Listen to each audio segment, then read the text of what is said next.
Friends. ಹೇಳಿ sir. ನಿನ್ನೆ ನೀವು ಪರಿಸರ ಬಗ್ಗೆ ನಮ್ಮ ದಿನೇಶ್ ಮತ್ತೆ ಶಿವಕುಮಾರ್ಗೆ ನಿನ್ನೆ ಟ್ರೈನಿಂಗ್ ಕೊಟ್ಟರು.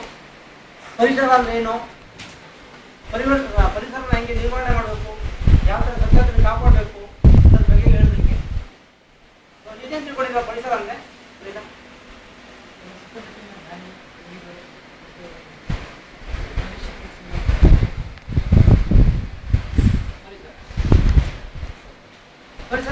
ಪರಿಸರ ಏನು ಸಿಗುತ್ತೆ ನಮಗೆ, ಏನು ನಮಗೆ ಮನುಷ್ಯನಿಗೆ ಉತ್ತಮ ಯಾವುದು ಕೆಲಸ ಇದೆ? ಗಾಳಿ, ನೀರು, ಬೆಳಕು ಇತ್ಯಾದಿ. ಗಾಳಿಯಿಂದ ಏನು ಪ್ರಯೋಜನ ಆಗುತ್ತೆ ಮನುಷ್ಯನಿಗೆ? ಶುದ್ಧವಾದ ಗಾಳಿಯಿಂದ ಉಸಿರಾಡಲು ನಮಗೆ ಅನುಕೂಲ ಆಗ್ತದೆ. ಮತ್ತು ಶುದ್ಧವಾದ ನೀರಿಂದ ನಮಗೆ ಆರೋಗ್ಯವಾಗಿರ್ತದೆ. ಬೆಳಕು ಚೆನ್ನಾಗಿರುತ್ತೆ. ಪರಿಸರದಿಂದ ಬರುತ್ತದೆ. ಮತ್ತು ಭೂಮಿಯಿಂದ ಆಹಾರ ಧಾನ್ಯಗಳನ್ನು ಉತ್ಪಾದನೆ ಮಾಡ್ಬೋದು. ಮತ್ತು ಪ್ರಾಣಿ ಸಂಕುಲ ಚೆನ್ನಾಗಿರುತ್ತೆ. ಪ್ರಕೃತಿಯಿಂದ ಕೆಲವು ಉಪಯೋಗಗಳು ಇದೆ. ಇಷ್ಟೆಲ್ಲ ಉಪಯೋಗ ನಾವು ಪರಿಸರದಿಂದ ಬರ್ಕೊಡ್ತೀವಿ. ಬಟ್ ನಾವು ಏನು ಮಾಡ್ತಾ ಇದ್ದೀವಿ ಅದಕ್ಕೆ? ಇವಾಗ ನಾವು ಏನು ಮಾಡ್ತಾ ಇದ್ದೀವಿ ಅದಕ್ಕೆ? ನಾವು ಕಾಪಾಡ್ಕೊತೀವಿ. ನಮಗೆ ಸಾಧ್ಯವಾದಷ್ಟು ಮಟ್ಟ ಕಾಪಾಡ್ಕೊಳ್ಳೋದಿಲ್ಲ. ಯಾವ ಥರ ನೀವು ಇದು ಮಾಡ್ತೀರಾ? ಯಾವ ಥರ ನೀವು ಕಾಪಾಡ್ಕೊತೀರಾ?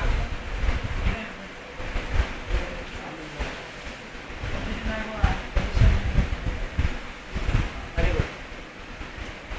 ಇದು ನಮಗೆ ಗೊತ್ತಿಲ್ಲದ ಪರಿಸರ ನಾವು ನಮ್ಮ ಹಳೆ ಕಾಲದಲ್ಲೂ ಮಾಡಿದ್ದಾರೆ. ಯಾವ ಥರ ಅಂದರೆ ಮಂಗನಿಂದ ಮಾನವ ಅಂತ ಹೇಳ್ತಾರೆ. ಮಂಗ ಆಗಿದ್ದಾಗಲೇ ಏನಾಗಿತ್ತು ಅಂದರೆ ಯಾವುದೋ ಒಂದು ಪ್ರಾಣಿಗೆ ಹುಷಾರಿಲ್ಲ ಅಂದರೆ ಅದನ್ನೇ ತಿಂದು ಜೀವನ ಮಾಡ್ತಿದ್ರು. ನೀವು ಹೋದ್ರೆ ಪುಸ್ತಕದಲ್ಲಿ ಮಂಗ ಒಬ್ಬ ಹುಷಾರಿಲ್ಲ ಅಂದ್ರೆ ಒಂದು ಮಂಗ ನೋಡಿಕೊಂಡ್ರೆ ಅದನ್ನು ತಿಂದು ಬದುಕುವಂತ ಇತ್ತು. ಆ ತಿನ್ನೋದು ಪರಿಸರಕ್ಕೆ ಹೋಗುವಂಥ ಇದು, ಅದು ಪರಿಸರ ವ್ಯವಹಾರ ಕಾಪಾಡ್ತದೆ. ಹೇಗೆ ಅಂತ ಗೊತ್ತಿಲ್ಲ ನಿಮಗೆ? ಯಾವ್ಯಾವ ಬಾಡಿನ ವೇಸ್ಟ್ ಮಾಡಿದಾನೆ ಅದು ತಿನ್ಬಿಟ್ಟು ಇದು ಮಾಡ್ತಿತ್ತು. ಅದು ಪರಿಸರ ಹಾಳಾಗ್ತಿಲ್ಲ ಸುತ್ತಮುತ್ತ. ಅದನ್ನ ಜೀವ ಅದು ಬದುಕೋಕೆ ತಿಂತಿತ್ತು. ಬಟ್ ಅದಕ್ಕೆ ಈ ಕಾನ್ಸಂಟ್ರೇಟ್ ಇಲ್ಲ. ಈ ಪರಿಸರ ಹಾಳಾಗುತ್ತೆ ಆ ಥರ ಏನು ಇರಲಿಲ್ಲ ಅದಕ್ಕೆ. ಅಲ್ಲಿಂದನೇ ಅದೇ ಮಾಡ್ತಾ ಇತ್ತು ಕೆಲಸನ. ಅದು ನಮಗೆ ಡಾಕ್ಯುಮೆಂಟ್ರಿ ಹೇಳಿರ್ತಿರಲಿಲ್ಲ ಅವಾಗ. ಇವಾಗ ಪ್ರತಿಯೊಂದು ನಾವು ಏನೇ ಮಾಡಬೇಕು ಡಾಕ್ಯುಮೆಂಟ್ಸ್ ಇಲ್ಲ ಅಂದರೆ ಯಾರು ಅಸೆಪ್ಟ್ ಮಾಡಲ್ಲ. ಮೊದಲು ಡಾಕ್ಯುಮೆಂಟೇಶನ್ ಇಲ್ಲ. ಈ ಒಂದು ಸತ್ತೋರು ಕೂಡ ನಾವೇನು ಮಾಡ್ತೀವಿ? ಕೂತಾಕ್ತೀವಿ. ಯಾಕೆ ಕೂತಾಕ್ತೀವಿ? ಹಾನಿಗಳಾಗ್ತೀವಿ, ನಾವು ರೋಗಗಳು ಬರ್ತವೆ. ಇದೆಲ್ಲ ನಾವು ಏನು ಮಾಡ್ತೀವಿ ಅಂದರೆ ಗೊತ್ತಿಲ್ಲ, ನಮ್ಮ ಹಿರಿಯರು ಮಾಡಿದ್ದಾರೆ, ಅದನ್ನ ನಾವು ಇನ್ನೂ ಕಂಟಿನ್ಯೂ ಮಾಡ್ತೀವಿ. ಬಟ್ ನಮಗೆ ಗೊತ್ತಿಲ್ಲ, ಇನ್ನೂ ಪರ್ಸೆಂಟ್ ಒಳ್ಳೇದು ಮಾಡ್ತಾ ಇದೀವಿ ಇದೆಲ್ಲ ನಮ್ಗೆ ಗೊತ್ತಾಗ್ತಿಲ್ಲ. ಇವಾಗ ಏನು ಮಾಡ್ತೀವಿ ಅಂದರೆ ಪ್ರತಿಯೊಂದು ನೀವು ಏನೇ ಮಾಡಬೇಕಾದ್ರೆ ಡಾಕ್ಯುಮೆಂಟ್ಸ್ ಇಂಪಾರ್ಟೆಂಟ್.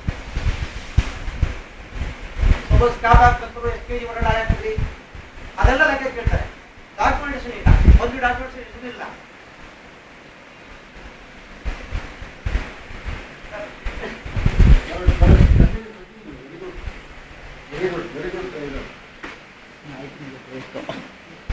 ಇವಾಗ ನಮ್ಮ ಕಂಪ್ನಿ ನಾವು ಪರಿಸರದ ಬಗ್ಗೆ ನಾವು ನಮ್ಮ ಸುತ್ತಮುತ್ತ ನಾವು ಹಾಳು ಮಾಡ್ತಾರೆ ಪರಿಸರ, ನಾವು ಕೆಟ್ಟೋಗ್ತೀವಿ, ನಮ್ಮ ಆರೋಗ್ಯ ಕೆಡ್ತದೆ. ಆದ್ದರಿಂದ ನಾವೇನೇನು ಮಾಡಬೇಕು, ನಮ್ಮಲ್ಲಿ ಏನೇನು ಅನ್ಲೋಡಿಂಗ್ ಆಕ್ಟಿವಿಟೀಸ್ ಇದೆ, ಅನ್ಲೋಡಿಂಗ್ ಮಾಡ್ಬೇಕಾದ್ರೆ ನೀವು ಎಕ್ಸೆಲ್ ಅನ್ಲೋಡ್ ಮಾಡ್ತೀರಾ? ಹೇಗೆ ಮಾಡ್ತೀರಾ? ಎಕ್ಸೆಲ್ ಬಂತು ನಿಮ್ಗೆ ಹೆಂಗೆ ಗೊತ್ತಾಗುತ್ತೆ ಅದು?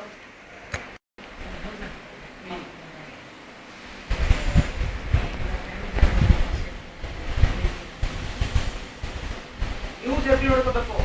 ಲೀಕೇಜ್ ಇದ್ರೆ ಸಂಬಂಧಪಟ್ಟ ಅಧಿಕಾರಿಗೆ ಹೇಳ್ಬೇಕು. ಈ ಥರ ನಾವು ಪರಿಸರಕ್ಕೆ ನಾವು ಒಳ್ಳೇದು ಮಾಡ್ಕೊಂಡು ಹೋಗ್ಬೇಕು. ಯಾಕೆ ನಮ್ಮ ಅಟ್ಮಾಸ್ಫಿಯರ್ ಚೆನ್ನಾಗಿದೆ, ನಮ್ಮ ಆರೋಗ್ಯ ಚೆನ್ನಾಗಿರ್ತದೆ ಅಲ್ವೇ?